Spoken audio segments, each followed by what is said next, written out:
Slides update tayo today. So, perti na gid akong talok.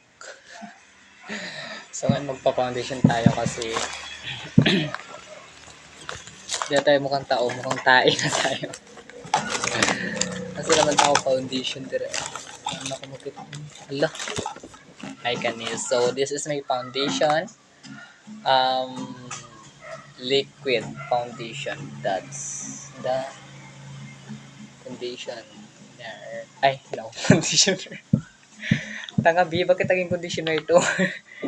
Foundation. Oh my god, it's so dami. Paano kaya this? So, ayan na.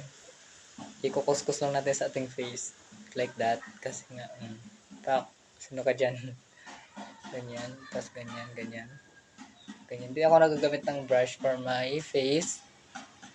Kasi nga, ang brush ko is, I don't know kung ano ba talaga yung kanya ano sa buhay.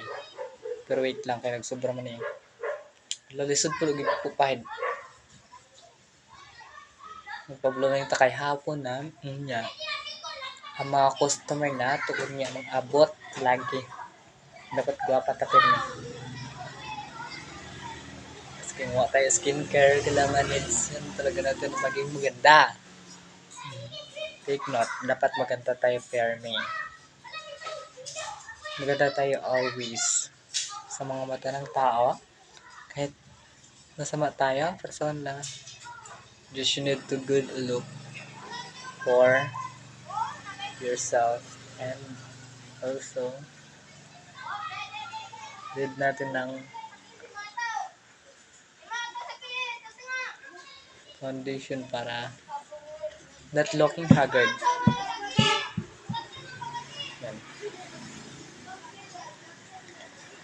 Yan na. Yan. Siguro talaga ito na kay lisod pero ka ng no, puti ang diog ito. Sa not perfect combination gid siya. Right? Wait lang. So ayan, at bad na rin siguro yung face natin. Pero para napansin ko, gray yung puti na mukha ko. And also, hindi siya paktay sa balat ko. Like, sa ano ko. Tagoon sa ano ko. So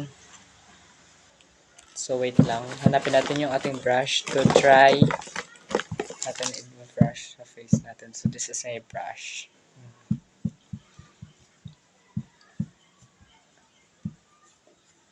Baka kasi hindi natin siya napantay.